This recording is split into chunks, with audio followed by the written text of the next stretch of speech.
Hello, and welcome to Designers at Home. I'm Mark Weaver. This morning we have a great guest. Her name is Leslie Jones.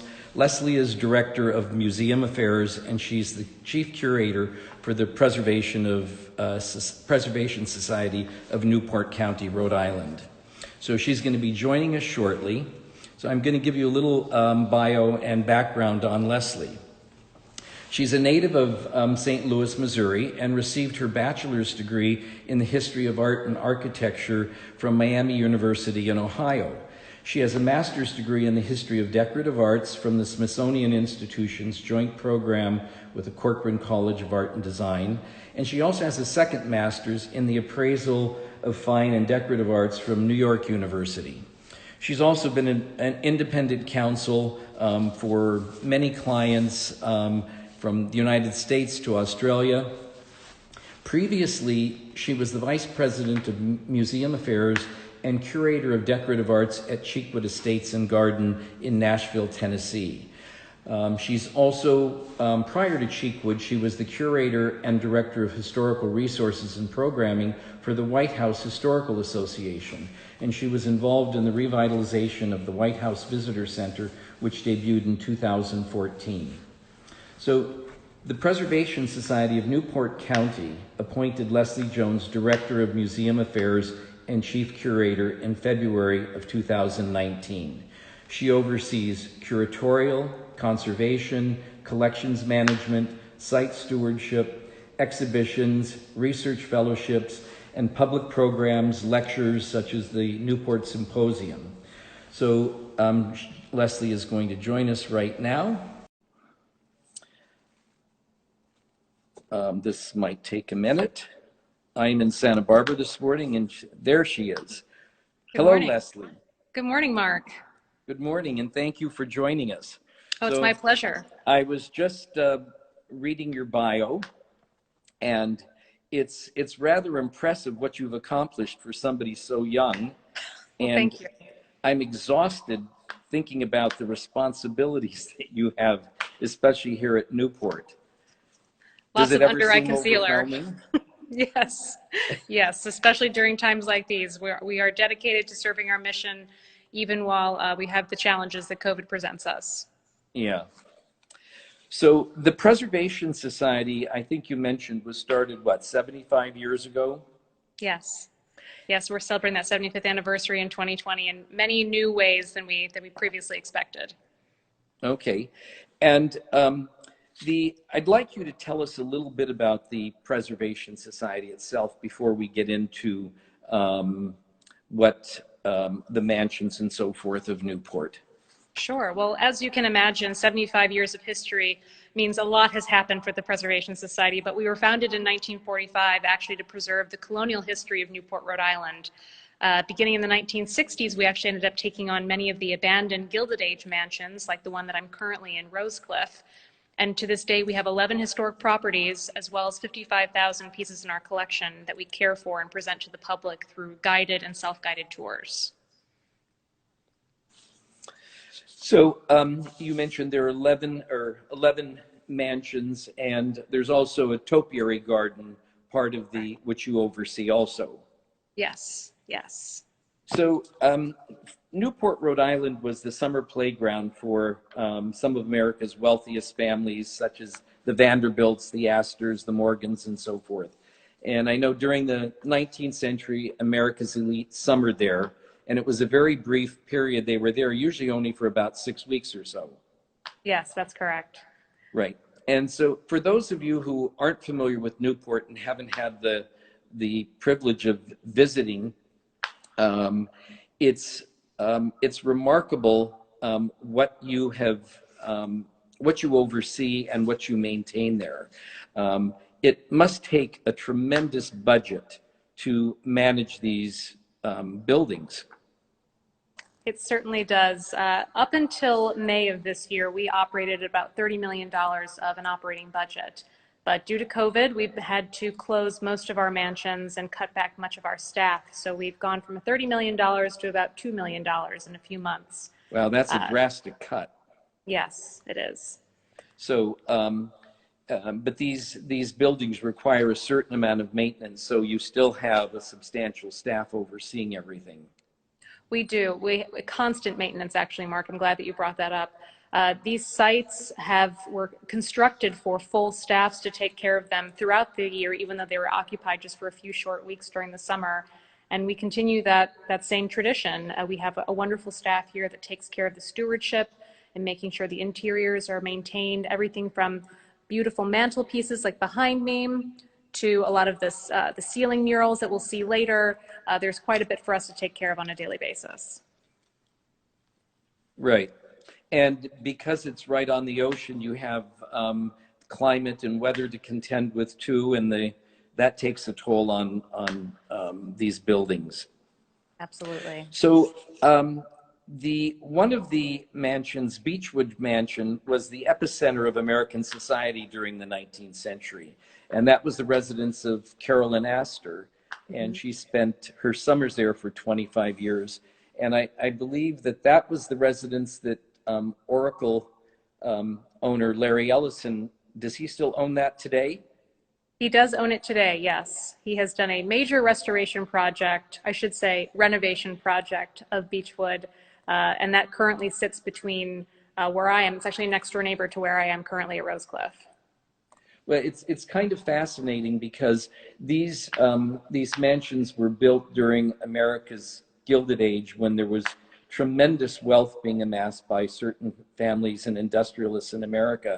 And then you see our current generation, there is, because of technology and the technology industry, there are great fortunes being amassed today. And so it's passed from somebody from over 100 years ago to a new generation today. And it's wonderful to see that somebody really has the care and the passion to purchase something like this and restore it, and because it really is, these are some of America's greatest treasures. Yes, absolutely. So the second largest one is Ochre Court, and I don't believe I've ever visited Ochre Court. I'm not familiar with that residence. Yes, so it is currently owned by Salve Regina University, which is a small Christian college here in Newport, Rhode Island. The college, however, does take incredible care of Ochre Court. It was the home for Ogden Goelet, who was another one of the society darlings, for lack of a better term, in Newport as well as New York City. And it is a spectacular residence. So what I'd like to do is go into four of the probably more notable and some of my favorite mansions. I think the grandest of them all, and the one that everybody seems to know, of course, is the Breakers. And that was built by the grandson of Cornelius Vanderbilt Sr. Yes. And if I'm right, that was commissioned by Richard Morris Hunt. He was the architect for the Breakers. And earlier, I guess there was a wood frame villa there that had burnt, and so he commissioned Hunt to build a new villa on the property. And it's in the Italian Renaissance style, typical of buildings found in the north of Italy in the 16th century. So give us a little background and history on the Breakers. You have done your homework, Mark. Yeah, so the Breakers is modeled after the Italian Palazzo style. It was completed in a remarkably fast period of time, only 2.5 years, which for a house of that size was rather remarkable at the time, considering that there were no cranes employed. It was, horsepower as in horses and mules doing much of the work. It was, as you said, commissioned for Cornelius Vanderbilt II and his wife Alice. It was finished in, for some reason I'm forgetting the exact date, 1896. So Cornelius only enjoyed the house, unfortunately, for about 3 years. He passed away in 1899.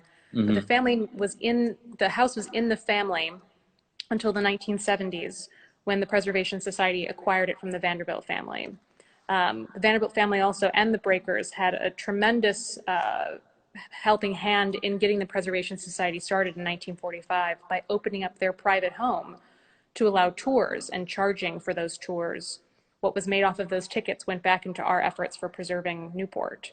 It is one of the most complete houses we have in our collection, as it was purchased from the family, but then also many family members donated original furnishings back to us. So most of the spaces you visit have all of the original furnishings that were intended for them, designed by Jules Allard, Ogden Codman. And Ogden Codman worked specifically with Davenport to build and customize most of the furnishings for the private quarters of the house.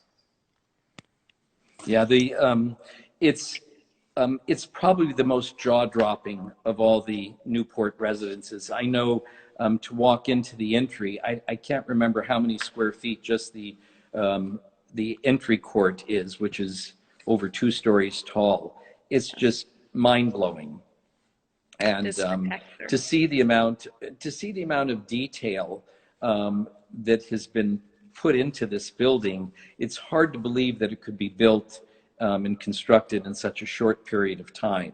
So must have had workers day and night working on this. Day and night, rain and sunshine, hurricane season and snowstorms. It was completed in record time, yes, and for good reason. It was much as a social construction as anything else, and the Vanderbilts did enjoy their time in Newport, so they wanted to have as much family time together as possible. Right. Now, Leslie, why was Newport, how did that become the center of society and a location where these families wanted to build these great mansions? Well, it actually starts far before the Gilded Age, in the 1830s, when many Southern plantation owners vacationed in Newport and New England to escape the humidity of the summer in the South.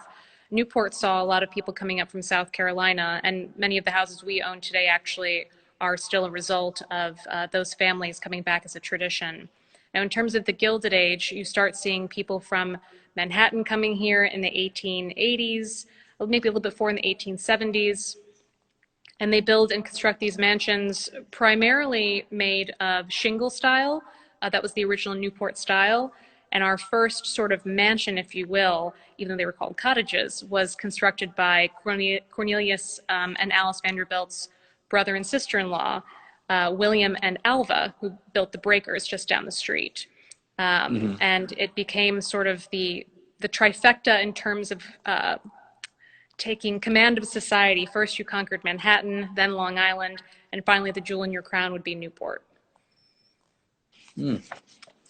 So one of the other really spectacular residences there is the Elms. And yes, it's quite a spectacular building. This was designed by Horace Trumbacher from Philadelphia for the Berwyn family. So, yes, and this was built just about the same time as, or a little bit after the breakers. Correct, just afterwards. The Elms was completed in 1901 for Edward Berwyn, who made his fortune off of the coal industry in Pennsylvania. Okay, so I know somebody just has asked, are there any visuals of these? We get little comments on the screen as we're visiting. And somebody just asked, are there visuals? Unfortunately, these houses are quite a distance apart, so we can't visit them. And because of the Instagram platform, it doesn't allow us to share photos, which is why you're located in Rosecliff with the beautiful background, which yes, in a little bit, we're going to tour this place a little bit. So the Berwyns commissioned Trumbacher to build their house, and they used the same designers to furnish it out of Paris that the Vanderbilts did for the breakers. Yes. Jules Allard, yes. Jules Allard was sort of he was almost sort of a package deal with Richard Morris Hunt in some estimations, with houses here as well as in Manhattan for designing the exterior, and the interiors would be taken over by Allard. But as you mentioned, Horace Trumbacher from Pennsylvania this was one of his first commissions in Newport, so it was a really big deal for him to be an architect for such a grand estate on the prominent Bellevue Avenue. Well, it's incredible what he accomplished. So this house was really a showcase that was built for the Berwyn's collection of Renaissance ceramics, 18th century French and Venetian paintings and Oriental jades. And I'm assuming that most of that is not intact today. That's correct. So unlike places like the Breakers, which we mentioned had a lot of family members donating pieces back to them, in 1961, the Elms was actually slated to be demolished and turned into a shopping center, a mini mall, if you will. So there was a sale that took place from Park Bernay that sold the contents of the house from the family. And slowly but surely, after the Preservation Society was able to save the Elms and restore its historic structure, we have had pieces come back that are original to the house, but much of what you do see when you visit is our ability to interpret the space through period furnishings that are similar but not identical. So now let's go down the street to Marble House. And this seems to be a favorite of everybody's. This was built for William Vanderbilt. And there was this house is known for its marble interiors. And I think this took about $11 million to build this structure. And it says that there's about $7 million was spent on the 500,000 cubic feet of marble that's inside of this mansion. Yes, which was all imported by ship coming from Italy to the United States. Right. So what is your favorite of all the residences here in Newport? Oh my goodness, it's hard to say. I'm sure that's it's like picking your favorite child. But yes. I will say that Marble House probably has the most interesting story to go along with the house itself. Each of these spaces, from an aesthetic point of view, has its own strengths and its own interesting aspects that bring you and draw you towards viewing it. But the houses within the stories are what actually really give me inspiration in the work that I do in building tours for people to learn about the past, people that both lived in these spaces but also worked in the spaces. Homes like these could not have survived without the work that was done by a tireless staff. Right. And what was so fascinating to you about the history of Marble House? Well, Alva Vanderbilt, it was a gift to her, essentially, for her 39th birthday from her then husband, William Vanderbilt. She was very revolutionary in that she divorced William Vanderbilt for his extramarital affairs. She went later on to also then marry his best friend, who lived down the street. So, Newport's a very close community. She did use the house for good, however. In 1914, she hosted the Conference of Great Women on the back lawn of Marble House. And that was as part of her fundraising as well as awareness campaign for the 19th Amendment to grant women the right to vote, which, of course, we're celebrating the centennial year of that in 2020. So Alva started her life off as, a social climber, for lack of a better term, but finished her life as a real advocate for women's rights across the board. Right. Now let's go down the street to the Rosecliff where you're at today. This is my personal favorite of all the residences. I think this is one of the most beautiful buildings in America.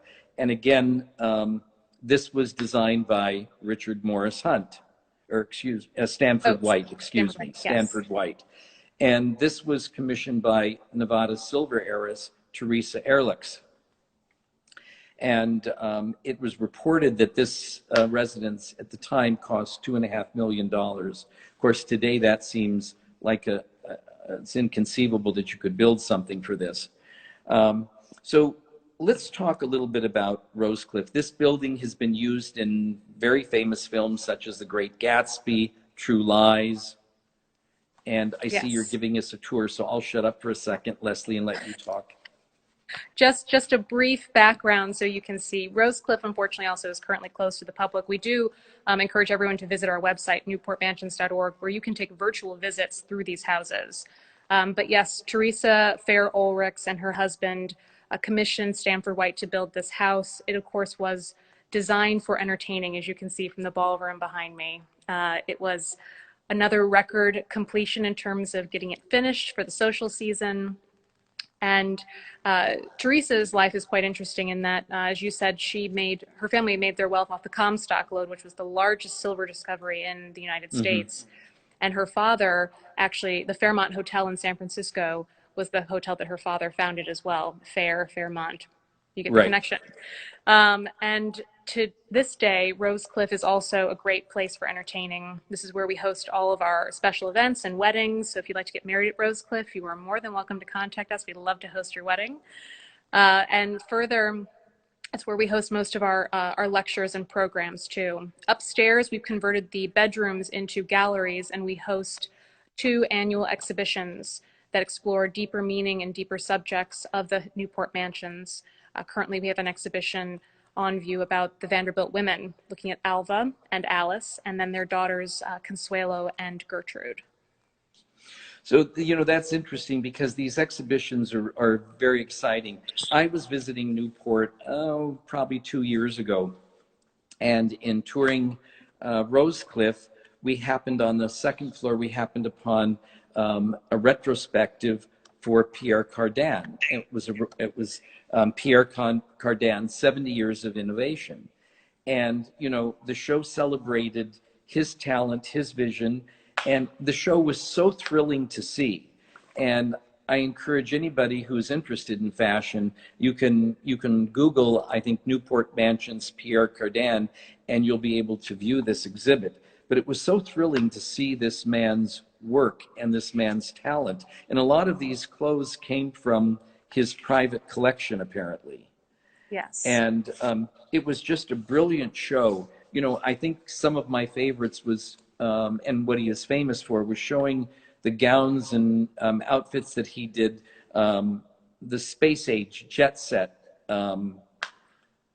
period of clothing. And that's his most iconic.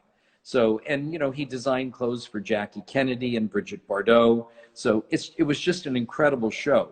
So that's an added bonus in visiting. You never know exactly what's going to be there. But unfortunately, right now, I'm sure a lot of these things have been canceled because of COVID and so forth.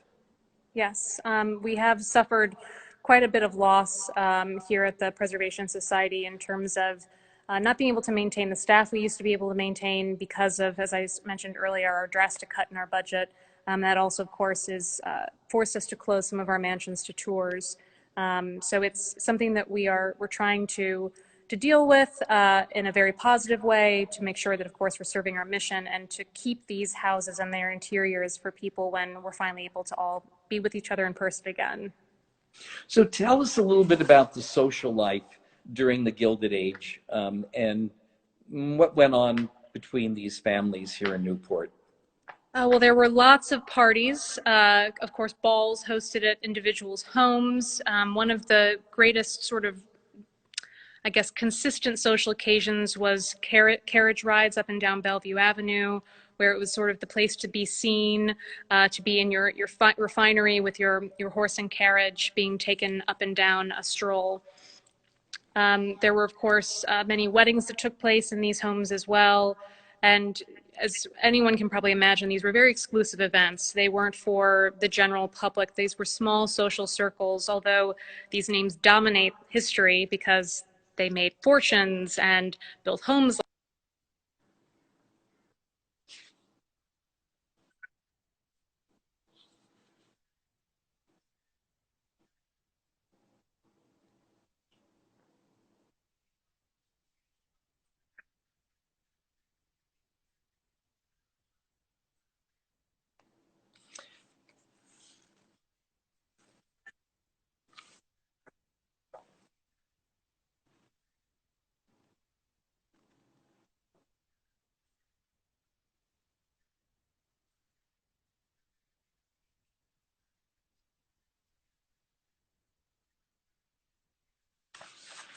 So one thing that I found sort of fun, I believe this was at the Elms, and you can correct me if I'm wrong.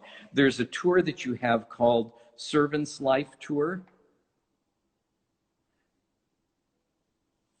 I think we have a blip in the internet right now. Oh, okay. Okay, great. Can you hear me now? So this sounds a lot like, a little bit like Downton Abbey. Yes, it certainly takes you to the Elms. It shows you the footman's journey through the day as well as the kitchen staff. It really takes an intimate look at what it took to keep a space heated, from lighting fires to unpacking chests when people would arrive, to creating the fanciful dinner parties that would be hosted at these homes. So it's really Yeah. it's really worth exploring. Yeah. So one of the other places I have not visited in Newport are the topiary gardens. And Yes. I'm not familiar with them. So can you give us a little brief tour of the topiary gardens? I'd be happy to. Yes. So Green Animals is our topiary garden located in Portsmouth, Rhode Island, just a few miles up the road. It is associated with a historic house of the Brayton family as well on the property, but the topiary gardens are the feature because they depict a whole series of animals, from bears to giraffes to lions to penguins. And this garden was developed in the 19th century for the Brayton family. And they were using gardeners that were immigrants from the Azores, which is a series of islands just off the coast of Portugal. And the tradition of topiaries is Azorean, so it's really a spectacular space to spend outside, and also to see really remarkable gardener and horticultural work that still takes place today. We continue that tradition with our own horticultural staff. That's great. Um, you know, Newport is host to a great number of functions and programs, and these are on hold right now. Like Yes. you mentioned, it is available for weddings and so forth. And when times improve, those programs will then be active again, I'm assuming. Yes, absolutely. We are ready to go as soon as it is safe for everyone. So, how does, let's talk about how you had mentioned that your budget this year went from, I don't know, was it 30 million down to 2? You're supported by private donations and I guess partially by the tours and so forth. Yes, most of our revenue came from gate admission, from people coming and taking tours. We do have quite a bit of contributed revenue from very generous donors, and we also spend an active amount of our time applying for local, state, and federal grants too. But with COVID, things have changed significantly. And if anyone is listening and they are interested in making a small donation, no matter the size, we would greatly appreciate it, as it will help us come back, not just with reopening the spaces, but expanding our staff again and offering all the things that we used to before. And of course, Mark, we can't wait to have you visit in person. Well, I can't wait to get back there. You know, one of the great things right now is that you can do a virtual tour of these mansions, right? And Yes, is that a new program that was set up? it is sort of in context of the pandemic. We worked with one of our annual research fellows who was experimenting with a new technology that scans the interiors of historic buildings and allows you to use your mouse on your computer and take a self-guided tour through all of our spaces. These are on our website. They're free to use, and they really give you a nice sense of what these places look like, virtually walking through the spaces, but nothing beats being here in person, that's No, for it sure. doesn't. It's hard to, you know, photographs are wonderful, but it doesn't capture the energy and just the grandeur of these places.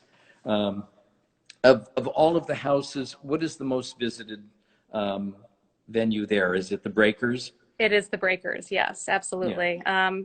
Mostly for its sheer size. The Vanderbilts also have a very romantic story, so that's something people enjoy. So it is the fan favorite, yes. Okay. Um, well, I hope this encourages people to visit Newport and to come and see all the treasures that you have to offer. And these truly are some of America's greatest treasures. And I really appreciate you taking the time.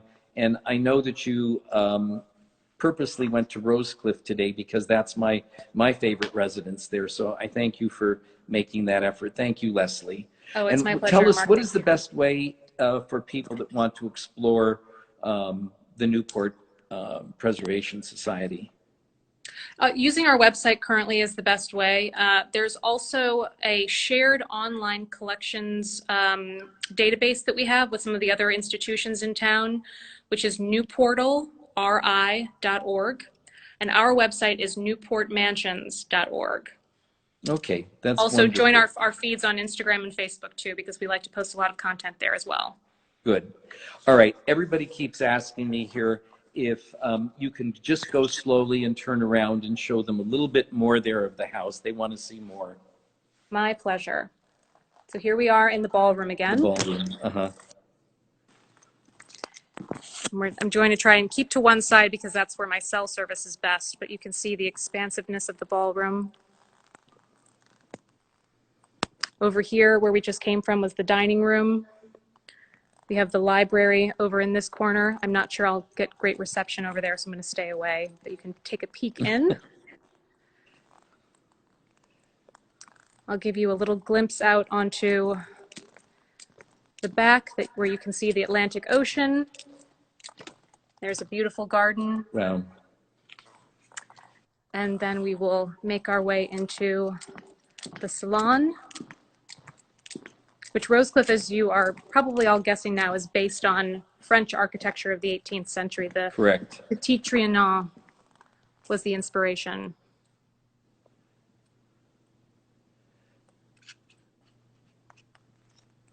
It's a very elegant building. It certainly is, yes.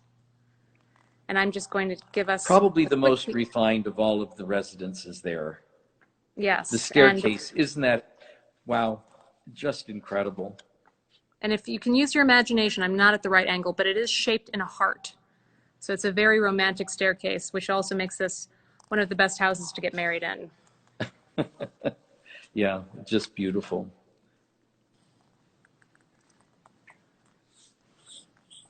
Thank you so much, Leslie. This was a real treat. Oh, it's my pleasure, Mark. Thank you for having me. Thank you for joining us today. I really appreciate you taking the time. And hopefully this has inspired people to get to Newport as soon as they can. Yes, thank you. Bye-bye. Bye-bye.